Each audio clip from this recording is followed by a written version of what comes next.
Bab 004. Ayo tuan muda, ajak penjaga itu menggendong tuan kecil, serta di belakangnya baru datang dua anak buahnya yang sedang menggendong keponakan Vano yang sedang tertidur karena lelah bermain. Vano memberi isyarat kepada mereka agar segera pulang terlebih dahulu. Mereka mengangguk lalu berjalan terlebih dahulu, untuk masuk ke mobilnya. Vano menoleh ke arah wanita yang masih duduk di kursi. Terima kasih Nona. Nisha mengangguk, sama-sama tuan. Lalu tatapan Vano beralih pada istrinya. Menatap lekat wajah sang istri yang sedikit pucat karena takut. Vano semakin mendekat, sampai tidak ada jarak di antara keduanya. Cinta hanya menunduk karena takut. Tubuhnya bergetar hebat. Tapi tiba-tiba, Cinta terkejut karena tubuhnya melayang. Vano menggendongnya begitu saja, menggendong ala koala sampai Cinta merasakan malu yang luar biasa karena orang-orang melihat ke arahnya. Cinta langsung memeluk leher suaminya dan menyembunyikan wajahnya di sana. Nisha yang melihatnya ternganga, ia pikir, laki-laki itu akan memarahi istrinya. Tapi justru menggendongnya, dan membawanya pergi. Tapi melihat tatapan laki-laki itu, penuh rasa kekhawatiran yang berlebih. Dia jadi paham, bahwa laki-laki itu sudah memiliki perasaan terhadap Cinta. Semoga kamu bahagia Nona Cinta, mereka sempat bercerita kalau Cinta sudah menikah dengan papanya Tian. 71. Nisha belum tahu saja, kalau mereka berdua pernah mencintai laki-laki yang sama. Bedanya kalau Nisha belum begitu dalam mencintai Avan. Sehingga tidak terlalu sakit hati saat Avan ternyata sudah menikah dengan Alea, temannya. Roger saat ini berada di sebuah klinik kecantikan. Karena Sandra tidak mau diajak ke rumah sakit. Malah dia meminta kekasihnya untuk membawanya ke klinik kecantikan. Dia terkejut setelah bercermin ternyata wajahnya penuh luka cakaran oleh adik tirinya itu. Au! Perih! Kurang ajar kamu Cinta. Kamu sudah mempemalukanku juga menyakitiku seperti ini, gumamnya pelan saat berada di dalam ruangan khusus. Dokter sedang mengobati luka-lukanya agar tidak meninggalkan bekas luka dengan memberikan salep khusus. Sedangkan Roger sedang memikirkan gadis SPG itu yang beberapa hari ini sudah membuat pikirannya kacau. Bahkan dia melihat kekasihnya sendiri wajahnya berubah menjadi gadis itu. Roger meremas rambutnya sendiri. Kenapa aku selalu memikirkannya? Ini tuan. Anak buah Roger memberikan tablet yang berisi video CCTV dari dalam mall tersebut yang memperlihatkan dua orang wanita sedang berkelahi. Di sana Roger melihat kekasihnya sedang menarik telinga anak kecil yang kemungkinan besar adalah anak tiri Cinta, ya. Sandra sudah menceritakan semuanya tentang Cinta yang menikah dengan seorang duda beranak satu. Pantas saja Cinta begitu marah. Karena Sandra sudah keterlaluan, padahal anak kecil itu sudah minta maaf, tetapi Sandra malah menarik telinganya, Roger menggelengkan kepalanya. Melihat tingkah barbar kekasihnya yang emosinya tidak bisa terkendali. Mereka berpacaran udah hampir 1 tahun tetapi Roger belum tahu benar sifat dari kekasihnya itu karena mereka memang jarang bertemu. Roger akan menemui kekasihnya saat ada libur panjang dari tempat kerjanya. Selebihnya mereka berpacaran jarak jauh. Dulu Roger sempat menaruh hati pada Cinta, tapi dia mengetahui bahwa Cinta adalah calon tunangan atasannya. Akhirnya Roger memilih menyerah dan bertemu dengan Sandra. Akhirnya dia tertarik untuk menjalin hubungan jarak jauh dengan Sandra. Karena saat itu Sandra begitu perhatian kepadanya, Roger sangat nyaman berbicara dengan kekasihnya itu. Tetapi akhir-akhir ini dia merasa heran dengan hatinya sendiri. Karena saat berdekatan dengan Sandra, tidak ada getaran-getaran di dalam hatinya. Semuanya terlihat biasa saja, berbeda saat dirinya bertemu pertama kali dengan Nisha. Teman dari Nona Alea. Hatinya selalu berdebar saat mengingat wajahnya. Bahkan saat bertemu tadi, tatapannya tidak lepas melihat Nisha yang sedang membantu Cinta. Bahkan dia tidak memperdulikan ringisan kekasihnya yang sedang merasa kesakitan. Roger menyandarkan tubuhnya pada sofa panjang yang berada di ruang tunggu klinik kecantikan. Mendesah pelan. Dia jadi ragu untuk melamar kekasihnya itu. Seperti yang tempo hari ia bicarakan kepada Sandra. Bahwa saat 72 Sandra tiba di negara ini, maka dia akan melamarnya. 1:73 Keadaan Tuan Agam. Siang itu, mereka sudah berada di dalam kamarnya. Tian tidur siang dengan nyenyaknya dengan kedua saudaranya. Cinta terus menundukkan kepalanya saat berada di sofa kamarnya. Vano mendekat dengan membawa air es. Tidak ada kata-kata yang keluar dari mulutnya. Kalau hanya terlihat datar. La mengambil waslap kering yang dia celupkan pada air es, lalu mengompres sudut bibir istrinya yang terlihat sedikit membengkak. Au! Cinta memekik karena terkejut sekaligus nyer. Vano lebih melembutkan lagi gerakan tangannya. Setelah dirasa cukup, Vano mengelapnya dengan tisu kering lalu menempelkan salep khusus untuk mengobati luka dan menghilangkan bekasnya. Terima kasih. Ucap Cinta yang tidak berani menatap suaminya. Lain kali tidak usah melukai diri sendiri, kata Vano dingin. Aku tidak melukai diri sendiri, aku hanya melindungi diri sendiri, balasnya menatap kesal suaminya. Alu mengalihkan pandangannya ke arah jendela kamarnya, yang terlihat sangat terik di luar sana. Sama saja, Vano pergi dari kamarnya lalu masuk ke ruang kerjanya yang tidak jauh dari kamar utama. Vano meretas CCTV yang ada di mall tersebut, kalau belum melihat rasanya belum puas. Matanya menajam melihat apa yang ada di dalam layar, tangannya terkepal kuat melihat wanita itu menarik telinga putranya sampai putranya itu meringis kesakitan. Kurang ajar, aku tidak akan membiarkan dirinya hidup bahagia, gumamnya, lalu mengambil ponselnya untuk menghubungi bawahannya. Brak! Tuan Agam mengamuk di dalam rumahnya. Tepatnya di ruang tamu. Rumah mewah berlantai 2 yang dia beli dari hasil menjual rumahnya di sana, kini terlihat berantakan saat mengetahui hal yang mengejutkan. Pah! Sudah Pah! Tenangkan dulu dirimu, Nyonya Veronica memeluk suaminya dari samping mengelus dadanya yang terlihat kembareng kempis dengan nafas yang memburu. Aku tidak bisa tenang. Semuanya hilang, aku tidak punya apa-apa sekarang. Hahaha. Tuan Agam menjatuhkan dirinya di sofa yang sangat empuk itu. 74. Meremas rambutnya kuat-kuat, bawahannya mengatakan kalau rekan bisnis yang mengajak dirinya bekerja sama kini menghilang di telan bumi dengan membawa uang puluhan miliar dari hasil menjual perusahaannya juga pemberian dari menantunya. ARG hahaha kenapa bisa seperti ini? Teriak Tuan Agam frustasi. Ini pasti gara-gara anak pembawa sial itu. Dari dulu selalu menyusahkan kita, bahkan setelah menikah pun dia tetap menyusahkan kita, ucap Nyonya Veronica yang begitu membenci putri tirinya itu karena terlahir dari wanita yang merebut suaminya.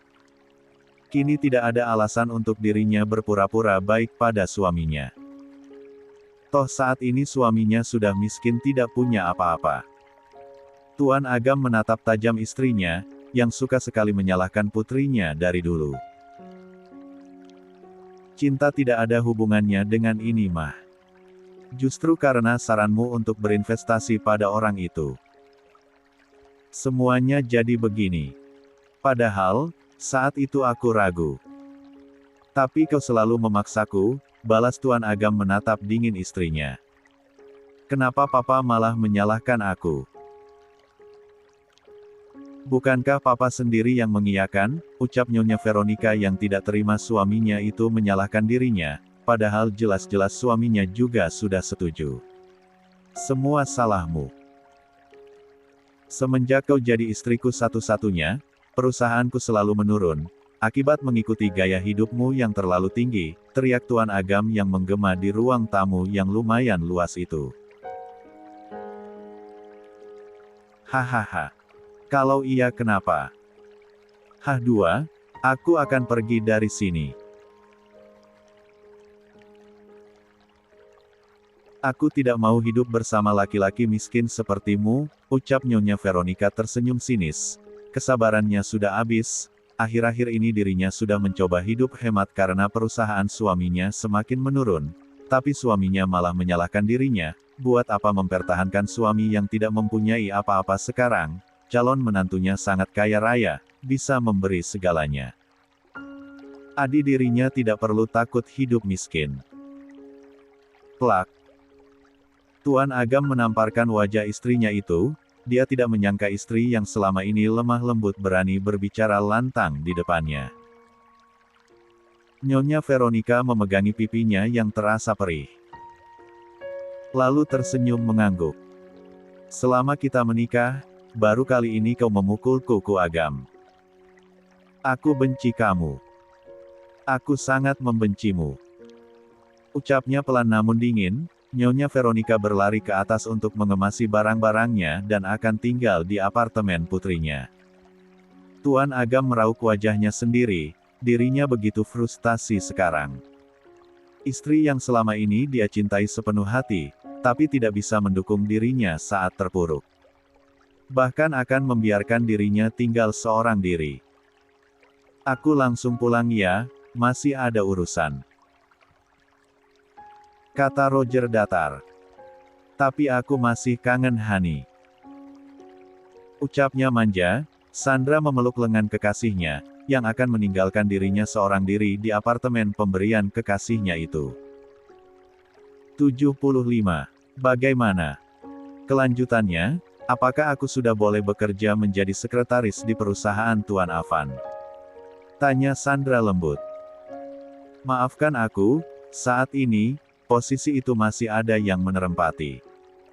Mungkin beberapa lagi setelah perutnya membesar, dia akan resign.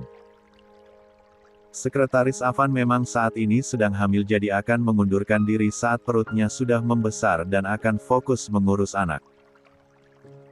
Hufet. Sandra mendengus kesal. Saat ini, setelah pulang dari klinik kecantikan, Roger mengantar kekasihnya ke apartemen miliknya, yang saat ini sudah ditempati oleh kekasihnya, karena Roger lebih memilih tinggal di rumah mewahnya karena banyak orang di sana termasuk para pembantu dan penjaga, sehingga dirinya tidak kesepian. Aku masih banyak urusan, aku pergi sekarang, entah mengapa setelah melihat kekasihnya dengan mudahnya menarik telinga anak kecil membuatnya hilang respek, padahal Roger sangat suka sekali dengan anak-anak.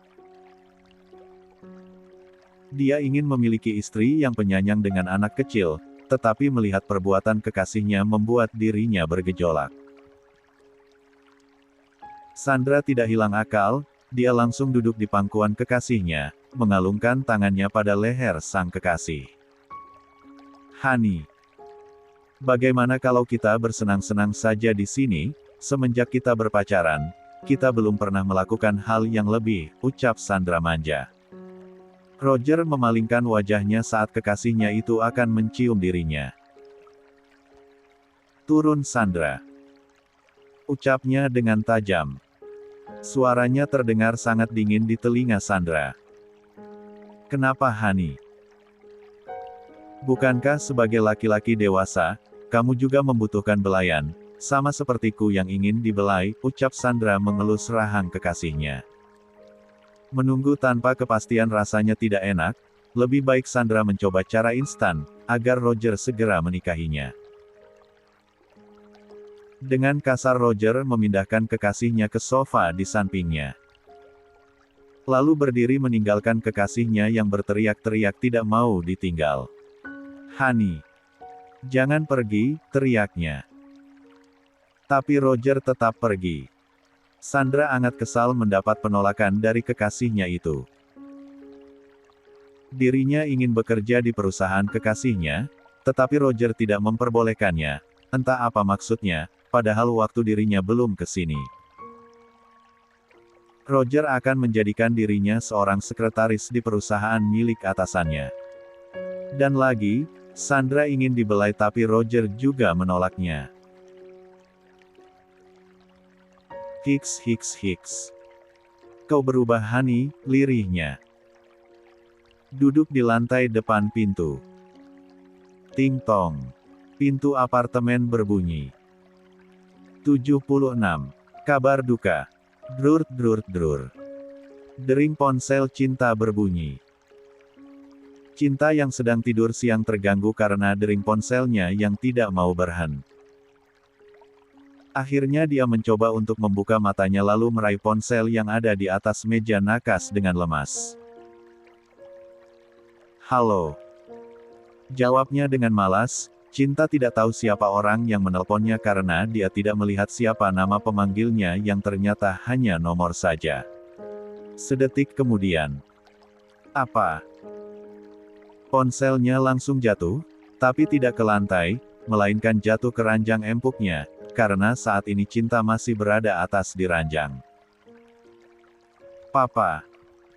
Gumamnya lirih, tapi tidak ada reaksi apapun, kecuali wajahnya yang pucat pasi. Vano yang baru masuk ke kamarnya terkejut melihat wajah pucat istrinya. Hanya terdiam tanpa ekspresi, lalu melihat ke arah ponsel istrinya yang berada di atas ranjangnya, masih menyala. Dia mendekat lalu meraih ponsel tersebut dan mendekatkan pada telinganya. Halo. Baik. Kami akan segera ke sana, ucapnya datar. Vano menyentuh lembut punggung sang istri untuk menyadarkannya. Cinta. Ayo kita ke rumah sakit. Ajak Vano lembut, tidak seperti biasanya. Dingin, karena dia tahu, saat ini jiwa istrinya sedang tergoncang setelah mendengar kabar yang mengejutkan. Air mata Cinta luruh begitu saja saat mendengar kabar dari orang-orang bawahan papanya. Saat ini papanya sedang berada di rumah sakit karena mengalami sakit jantung, dan kondisinya sangat kritis. Cinta. Ayo. Mungkin kehadiranmu di sana bisa membuat papa bersemangat untuk sembuh. Kata Vano dengan pelan membujuk istrinya yang masih terdiam, tapi air matanya terus mengalir.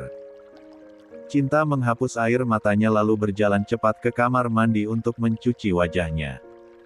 Ayo. Vano menggandeng tangan istrinya untuk keluar dari kamarnya dan menuju mobilnya yang sudah terparkir di teras rumahnya. 77. Nyonya Veronica menyeret kopernya menuruni anak tangga. Menatap tajam suaminya yang saat ini sedang duduk melihat ke arahnya. Mau kemana kamu? Tanya Tuan Agam menatap tajam istrinya. Suaranya terkesan dingin. Dia mengira kalau istrinya itu hanya mengancam, tidak tahunya turun dengan menyeret kopernya. Bukan urusanmu. Jawab Nyonya Veronica ketus, menatap remeh pada suaminya yang sudah berani menamparkan dirinya. Tuan Agam mencengkeram pergelangan istrinya dengan keras. Kau mau lari dari tanggung jawab? Hah? Sentak Tuan Agam menatap tajam istrinya yang berani menatapnya dengan tatapan benci. Lepaskan. Aku tidak butuh laki-laki miskin sepertimu, aku mau kita bercerai.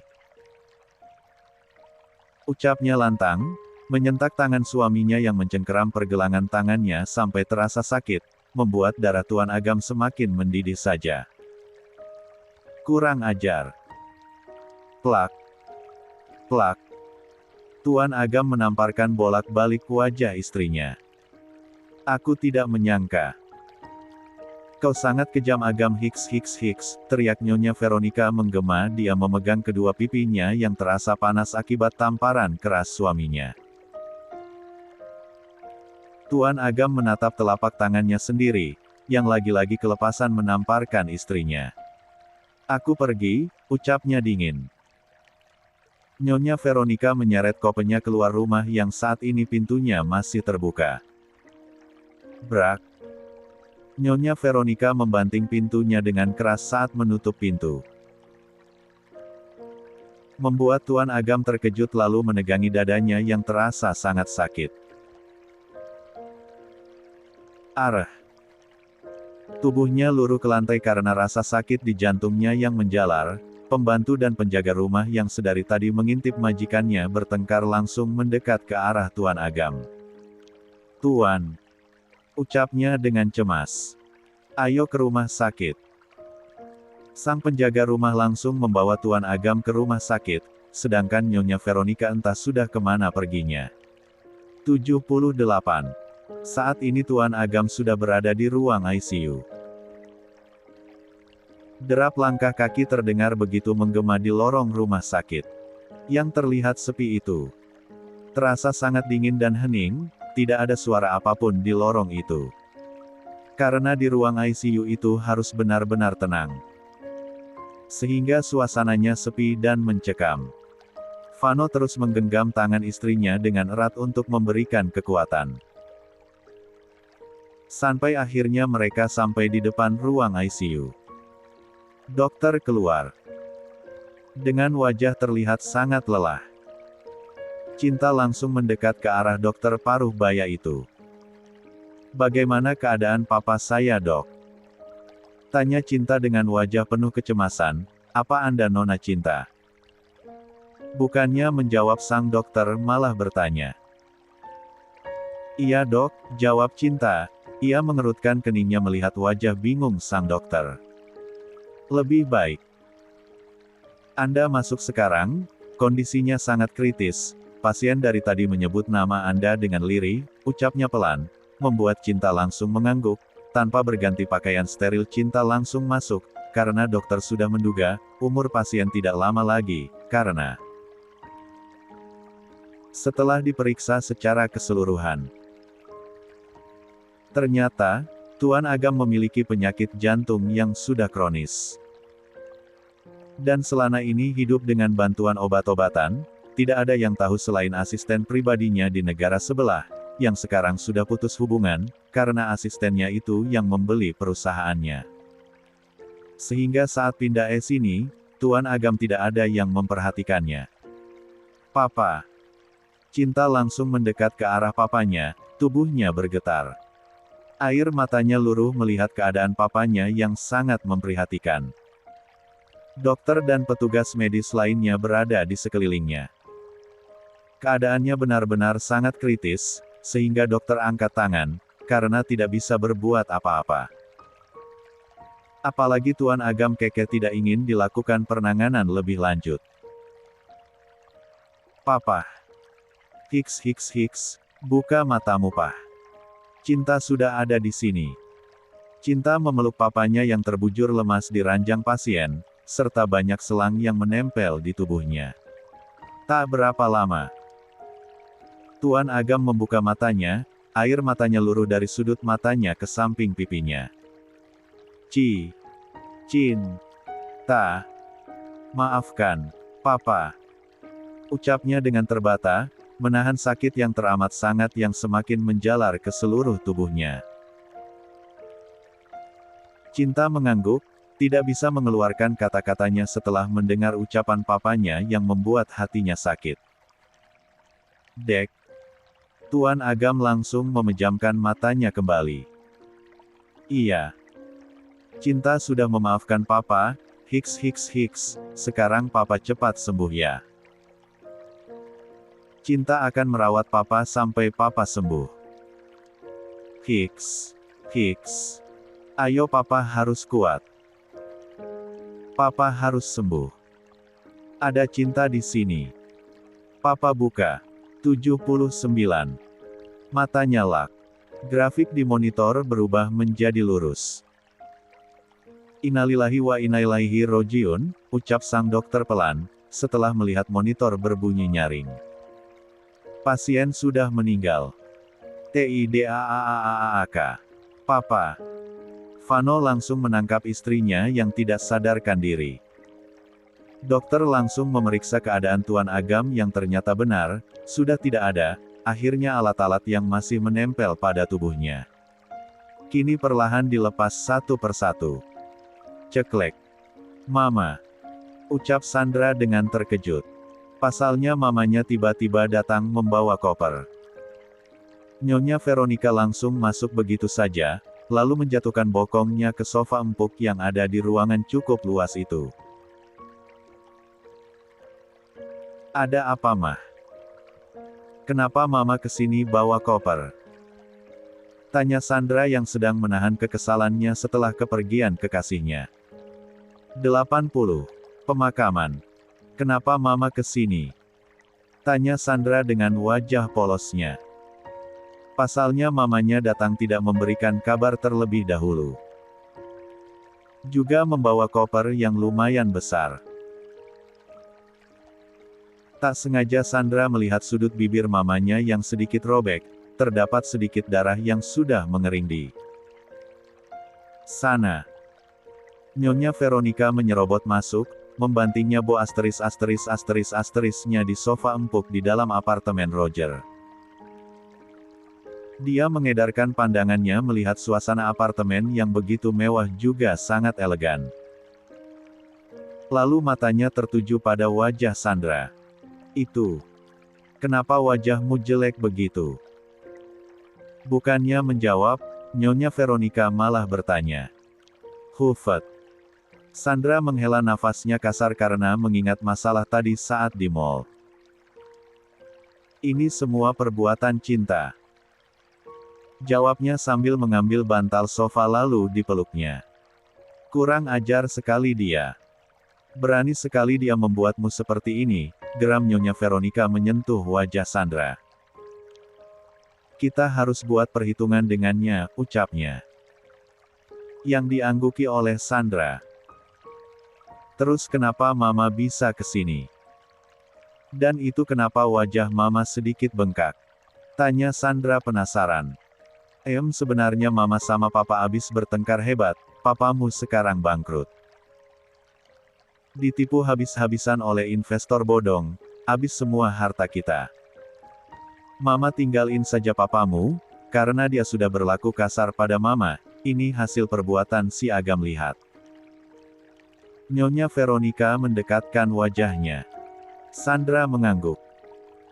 Lalu Nyonya Veronica membuka kopernya dan mengeluarkan isinya. Lihat ini. Perhiasan Mama sama akte rumah yang baru kita beli. Biarkan papamu menderita sendiri. Papamu dulu sudah mengkhianati Mama, Memangnya Mama tidak sakit hati apa? Ucapnya memasukkan kembali surat-surat berharga itu sekaligus perhiasannya. Sandra tercengang tidak percaya melihat keegoisan mamanya. Mah.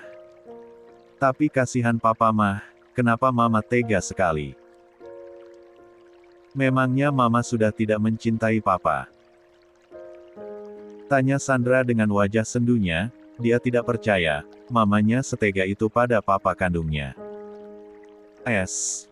Sudah jangan dipikirkan. Toh dia bukan papa kandungmu. Jawab Nyonya Veronica dengan entengnya. Dek. Sandra terkejut bukan main. 81. Mah. Kenapa Mama bisa berkata seperti itu?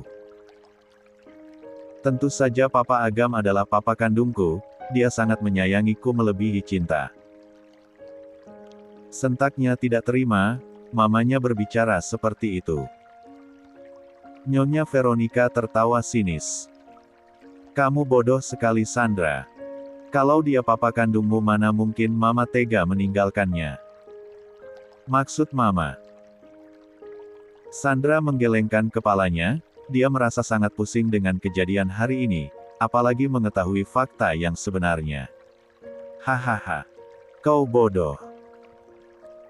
Kau itu bukan anak kandungnya karena sebelum Agam menikahiku secara sirih, aku lebih dulu hamil dengan laki-laki lain. Dek. Benar-benar kenyataan yang mengejutkan, Sandra tertampar oleh ucapan mamanya sendiri. Jadi, aku anak haram. Tanya Sandra tidak percaya dengan kenyataan yang sebenarnya. Dia tidak terima kalau lahir sebagai anak haram. Nyonya Sandra menggelengkan kepalanya, tentu saja tidak. Sebodoh-bodohnya Mama tidak pernah yang namanya berhubungan sebelum menikah. Sebelum menikah dengan Agam, Mama terlibat nikah kontrak dengan orang yang berasal dari negara Agam. Maka dari itu, wajahmu mirip dengan Agam, karena berasal dari negara yang sama, kata Nyonya Veronica menjelaskan. Jadi, aku tidak ada hubungan apa-apa dengan cinta? Tanya Sandra serius. Nyonya Veronica mengangguk. Sandra tersenyum misterius. Jadi tidak ada alasan. Kalau aku akan menghancurkan hidupnya. Kalau boleh tahu, siapa papa kandungku? Tanya Sandra penasaran. Lupakan saja, kamu tidak perlu tahu, jawabnya. Sandra mengangguk patuh. Nyonya Veronica ikut tersenyum mengangguk. Kemudian mereka berdua bersantai sambil merencanakan sesuatu untuk menghancurkan cinta. Rasanya kurang sempurna kalau belum melihat cinta benar-benar hancur. Nyonya Veronica memutuskan untuk beristirahat lalu membersihkan dirinya, sekaligus mengobati luka di sudut bibirnya yang sedikit robek. Ponsel Nyonya Veronica berbunyi. Dia mengambil ponselnya yang ada di tas kecilnya lalu melihat siapa pemanggilnya. Hanya nomor saja. Karena penasaran, nanya Veronica mengangkatnya. Halo. 82. Apa? Baik, aku akan segera ke sana. Sandra.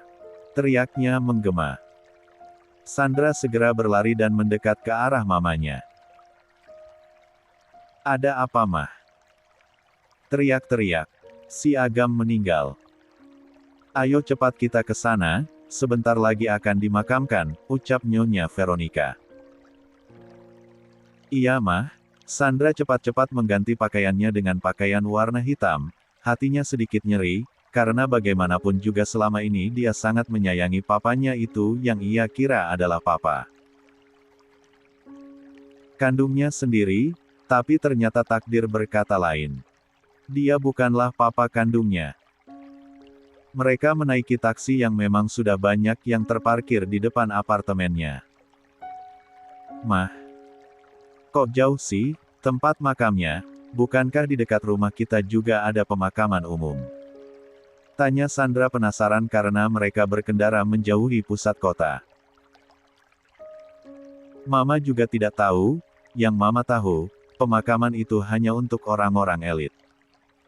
Satu makan saja paling murah itu harganya 500 juta. Benar-benar gila bukan?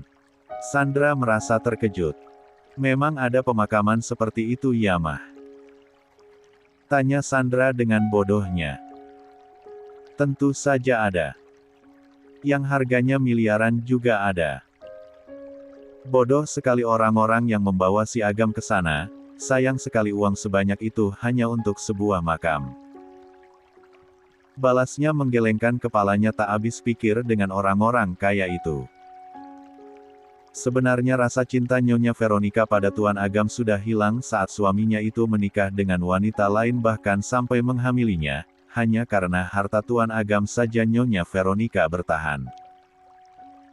Setelah mengetahui suaminya sudah tidak memiliki apa-apa, buat apa dirinya bertahan? Menyusahkan, gumamnya. Vano terus memeluk istrinya yang dari tadi hanya diam saja di dalam mobil, kini mereka sedang menuju ke pemakaman elit yang berada di pinggiran kota. Semua keluarga Maura dan Vano dimakamkan di tempat itu, termasuk orang tua Tian serta kakek neneknya. Berbeda dengan keluarga Nabila dan suaminya, mereka memilih pemakaman umum yang sederhana dan dekat dengan tempat tinggalnya. Maura dan Dev juga ikut mengiringi mobil ambulans yang membawa jenazah Tuan Agam. Setelah 1 jam perjalanan mereka telah sampai di pemakaman elit. 83. Tangis cinta kembali pecah saat melihat papanya akan dimasukkan ke liang lahat, dia jadi teringat mamanya yang dulu juga seperti itu.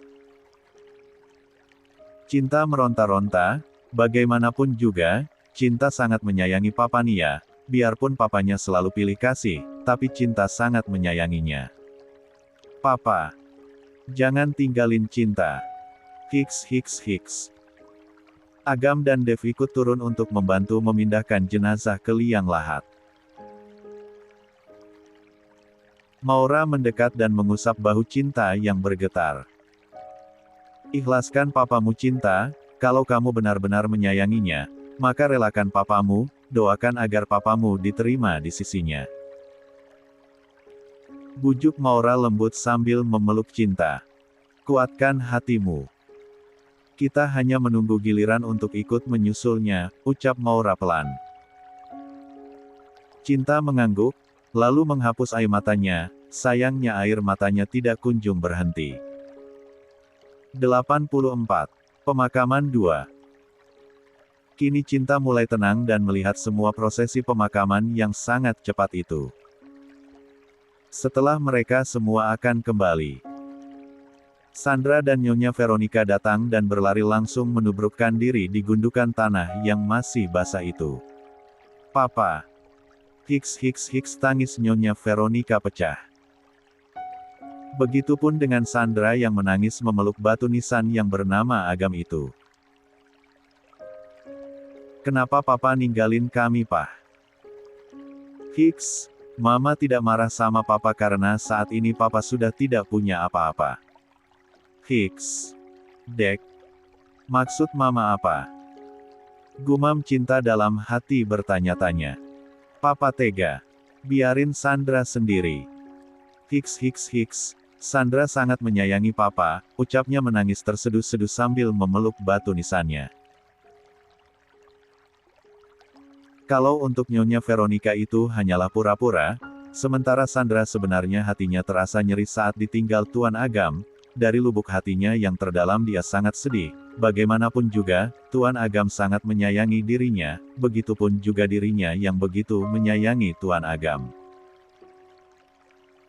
Cinta ingin mendekat dan memeluk Sandra, karena bagaimanapun juga yang ia tahu Sandra adalah saudaranya, tetapi dicegah oleh Vano. Mereka tidak ada yang tahu soal pertengkaran Tuan Agam dan Nyonya Veronica, karena memang rumah tersebut belum sempat dilengkapi oleh CCTV, hanya para pembantu dan penjaga rumah yang melihatnya itu pun dari jarak yang cukup jauh jadi tidak bisa mendengar dengan jelas. Setelah puas menangis, Nyonya Veronica langsung menoleh ke arah Cinta dengan tajam. Puas kamu sudah membuat papamu meninggal. Kata Nyonya Veronica menatap tajam ke arah Cinta yang kini sedang menatap dirinya dengan sendu. Ini semua gara-gara kamu. Dari dulu kamu selalu menyusahkan Papa, membuat Papa selalu pusing, sehingga dia menyembunyikan sakitnya karena tertekan-tekan oleh sikapmu. Kamu pembawa sial, Mamamu meninggal gara-gara memikirkan kelakuanmu, kini gantian Papa yang meninggal karenamu, ucap Nyonya Veronica menggebu. Sedangkan Cinta menggelengkan kepalanya, dia menyembunyikan wajahnya pada dada bidang suaminya. Semuanya sudah takdir. Anda tidak bisa menyalahkan istriku atas kematiannya, ucap Vano datar juga dingin membuat Nyonya Veronica diam seketika karena suara bariton itu terdengar menakutkan. Lalu Vano berbalik badan, menggandeng tangan Cinta untuk naik ke dalam mobil mewahnya. Setelah kepergian Cinta dan rombongannya, Nyonya Veronica menghapus air mata buayanya. Ayo Sandra kita pulang, Mama merasa lelah karena terlalu banyak membuang air mata yang sia-sia ini. 85. Sebentar mah. Sandra ingin mendoakan Papa dulu, karena bagaimanapun juga. Aku sangat menyayangi Papa, ucap Sandra sendu. Aish. Kamu tidak lihat itu, langit sudah mulai gelap, sebentar lagi malam, ucap Nyonya Veronica menarik paksa tangan putrinya. Taksi yang tadi mengantar mereka, masih menunggu untuk membawa mereka kembali. Iya mah, jawab Sandra menurut, walaupun hatinya terasa berat untuk meninggalkan laki-laki yang pernah menyayangi dirinya setulus hati. Di dalam mobil, Cinta hanya diam saja, dia terus melihat ke arah jendela. Banyak perbukitan yang menurutnya sangat indah sampai masuk ke area pusat kota dan berganti dengan gedung-gedung pencakar langit. Setelah masuk ke dalam kawasan perumahan elit, mobil Maura dan mobil Vano terpisah karena berbeda haluan. Cinta memakai kacamata hitamnya lalu turun dari mobil dengan wajah sendunya. Tapi tak lama kemudian suara anak kecil memanggil dirinya dengan wajah cerianya. "Mami. Papi." Teriak Tian menggema, berlari ke arahnya dan di belakangnya ada pengasuhnya yang juga ikut berlari mengejar tuan kecilnya. Vano sudah merentangkan tangannya untuk memeluk putranya, sayangnya Tian melewati dirinya dan lebih memilih untuk memeluk maminya. "Mami hebat," ucapnya senang. Cinta berdehem lalu mengangkat tubuh mungil putranya. "Mami dari mana saja?" Saat Tian bangun, Mami sudah tidak ada, Dava sama Dayan juga sudah tidak ada, ucapnya cemberut. "Maafkan Mami sayang, Mami tadi ada keperluan," ucap Cinta tersenyum. Saat ini dirinya memakai kacamata hitam, jadi tidak terlihat mata sembabnya. "Ayo masuk sayang. Ini sudah mau maghrib," ajak Cinta yang terus menggendong putranya. "Kap." Cinta mencium pipi putranya, "Tian sudah wangi." "Apakah Tian sudah mandi?" tanya Cinta dengan lembut. Tian mengangguk, "Sudah Mami. Tadi suster yang mandin Tian," jawabnya tersenyum lucu. "Mulai besok Mami ajarin Tian mandi sendiri." "Oke, Tian anak hebat, Tian sudah besar," kata Cinta mengelus rambut putranya dengan sayang. "Benar," kata Momi, "Tian harus belajar mandiri, karena kata Momi, sebentar lagi Tian akan punya adik, sama seperti Dava dan Dayan," ucapnya membuat Cinta menghentikan langkahnya. 86. Lalu mengangguk tersenyum penuh arti. Sementara di belakang mereka, Vano terlihat menahan tawanya karena mendengar ucapan dari putranya, yang menggelikan, bagaimana mau punya adik. "Menyentuh maminya saja belum," gumamnya dalam hati. Sementara pengasuh dari Tian, tidak suka menatap keluarga yang terlihat harmonis itu. Saat makan malam tiba, Cinta merias wajahnya agar tidak terlihat sembab, lalu keluar menemui putranya. Sedangkan Vano sedari pulang entah kemana perginya, karena tadi ada telepon. "Sayang, ayo kita makan malam," ajak Cinta lembut setelah melihat Tian sedang melipat sajadahnya. "Iya Mami," sahurnya. Cinta menggendong putra kecilnya, entah mengapa, kehadiran Tian bisa mengobati rasa sedihnya. "Papi kemana Mi?" Dari tadi Tian tidak melihatnya. Tanya Tian polos. "Papi di sini jagoan," ucap Vano yang baru datang dengan wajah segarnya, seperti terlihat abis mandi.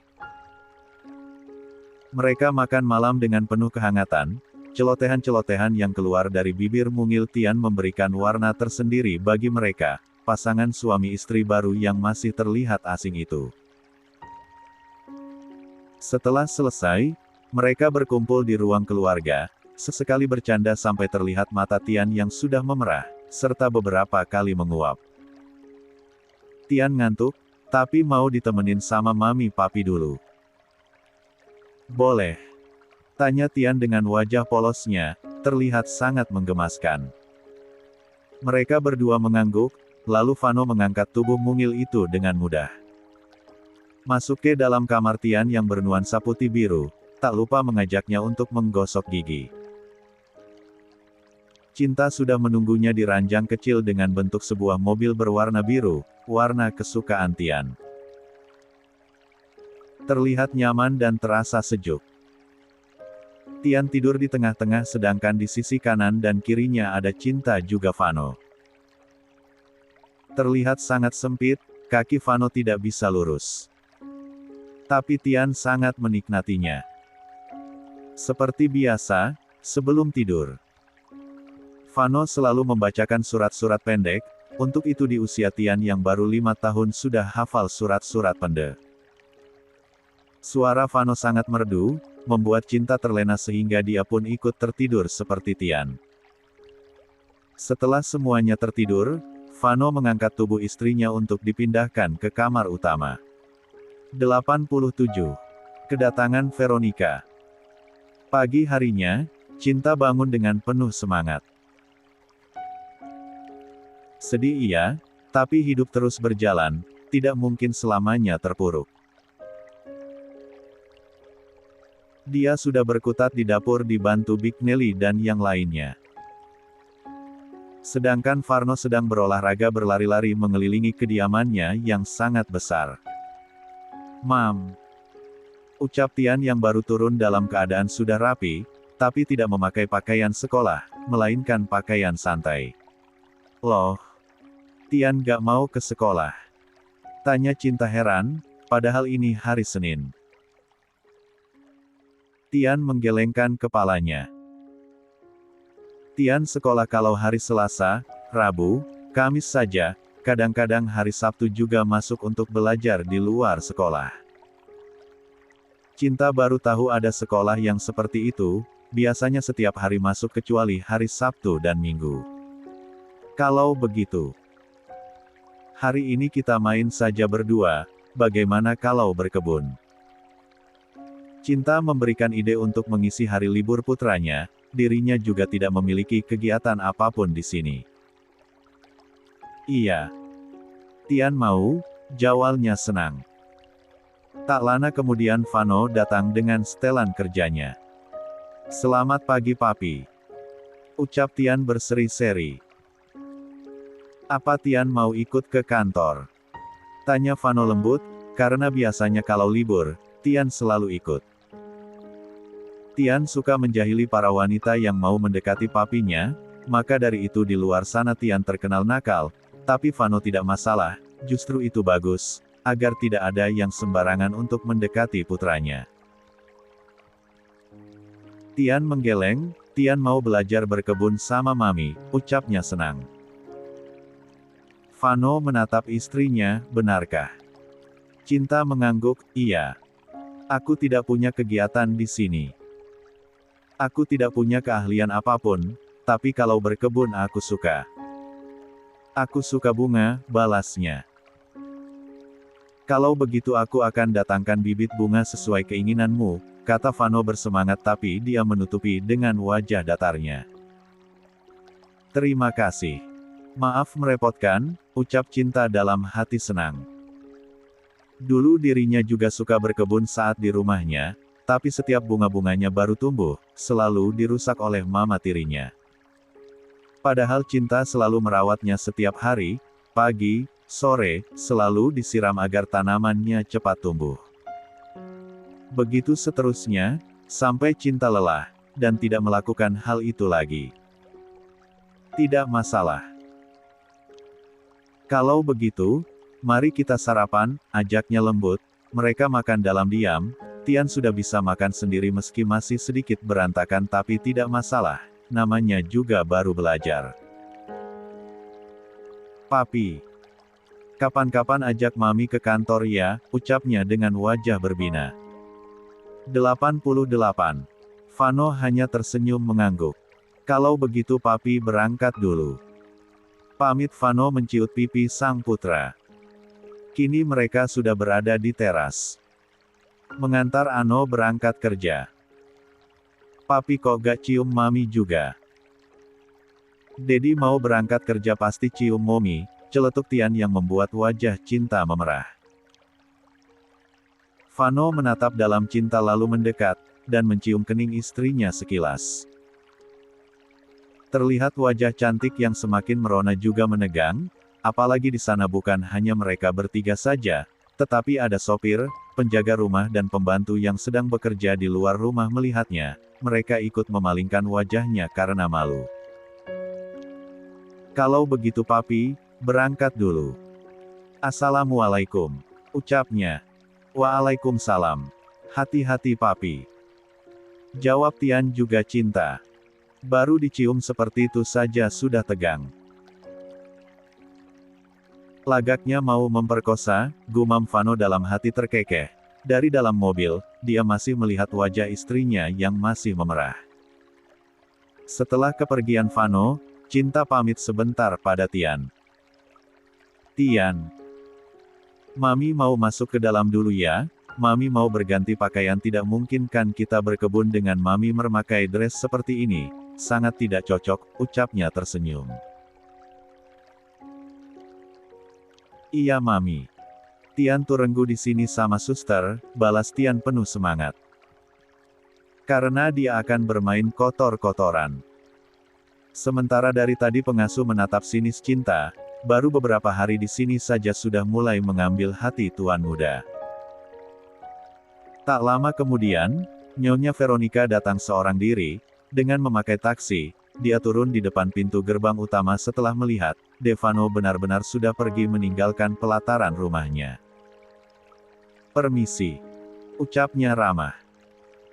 Lalu penjaga pos itu mendekat. Iya, ada apa ya ibu? Ada yang bisa saya bantu? Tanya penjaga itu dengan ramah, apalagi melihat wanita yang berpakaian sederhana tetapi berkelas berada di depan gerbang rumah Tuan Vano.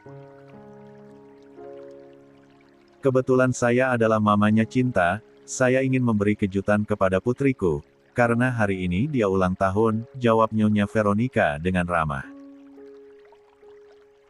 Penjaga itu menelisik penampilan Nyonya Veronica dari atas sampai bawah, tidak lupa kadonya yang berada di dalam paper bag yang dia bawa. Maafkan saya Nyonya. Apakah Anda punya bukti, kalau Nona Cinta itu adalah putri Anda? Tanya penjaga itu tidak enak. Nyonya Veronica mengangguk lalu mengeluarkan ponselnya, dia mencari galeri yang ada foto Cinta, untungnya dia belum sempat menghapus foto-foto Cinta saat berkumpul dengan suami dan Sandra. Di sana ada foto keluarga yang cukup jelas. 89. Silakan Pak.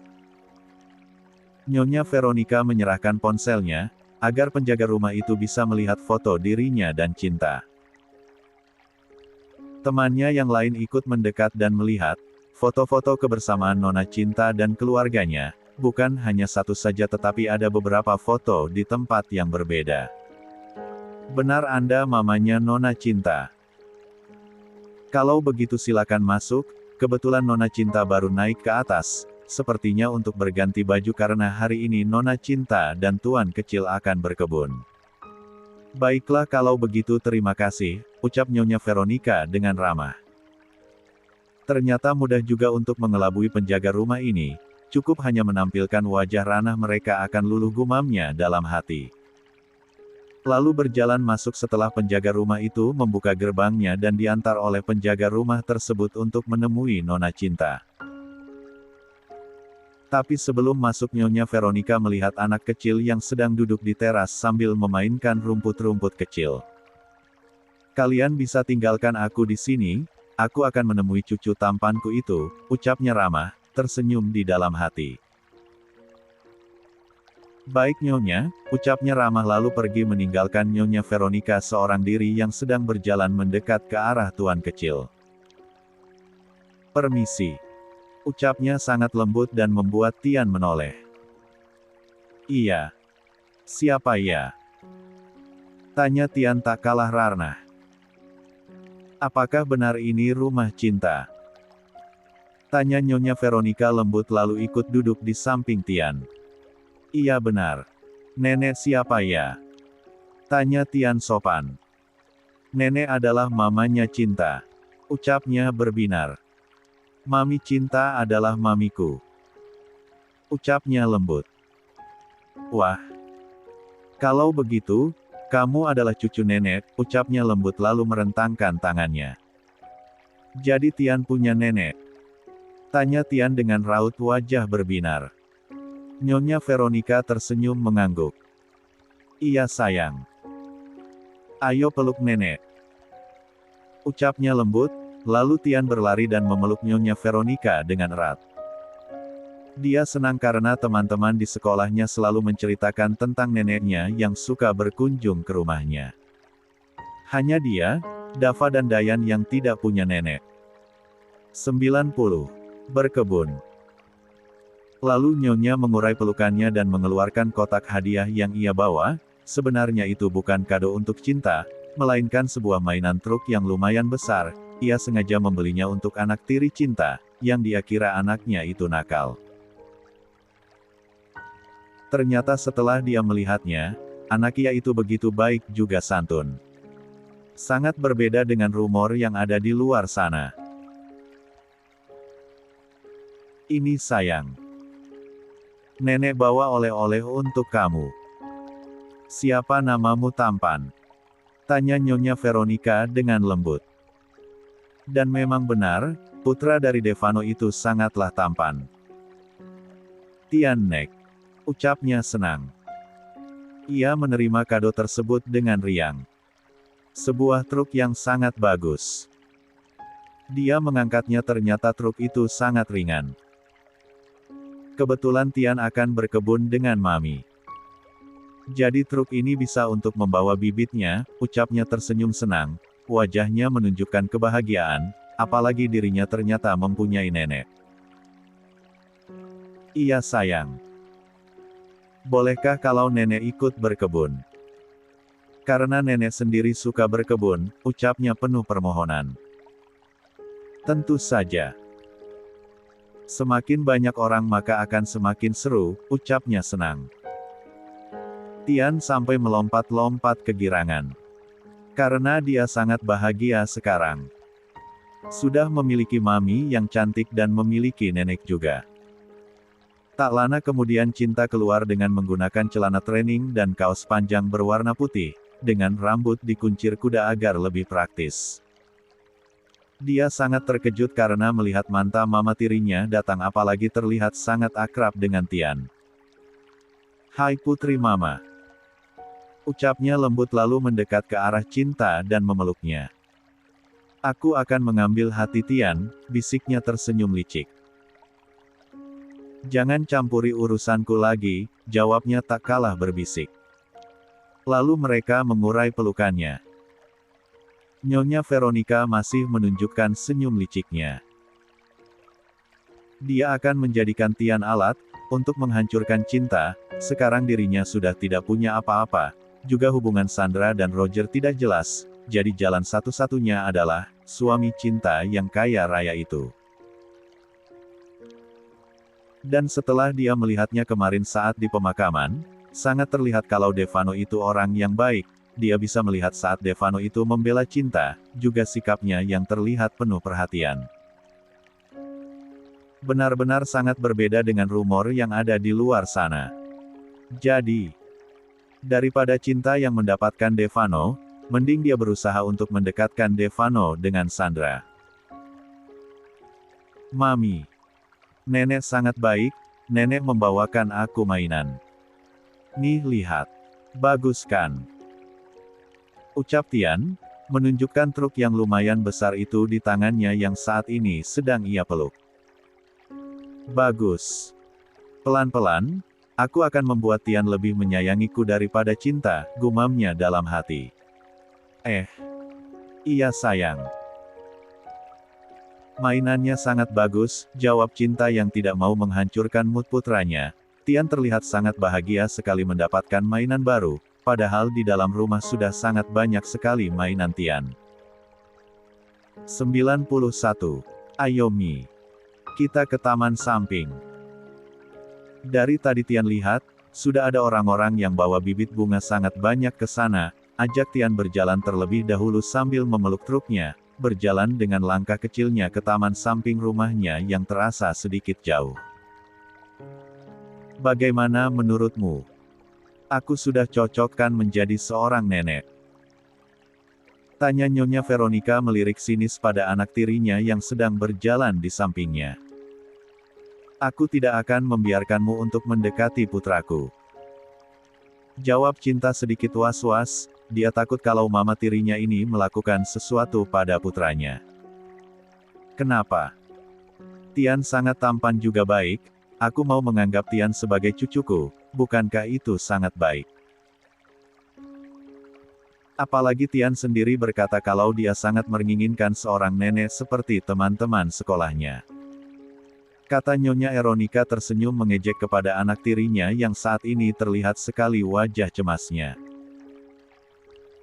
Aku tidak percaya. Kamu tulus menyayangi putraku, ucap Cinta tersenyum remeh. Aku juga yakin sekali. Kalau kamu tidak menyayanginya, kamu hanya berpura-pura untuk mengambil hatinya. Dan menguasai harta Devano. Sinisnya, Dek. Kalau untuk harta suaminya dia tidak akan menguasainya, melainkan ingin menikmati semuanya bersama dengan putra dan suaminya, tapi kalau untuk urusan perasaan.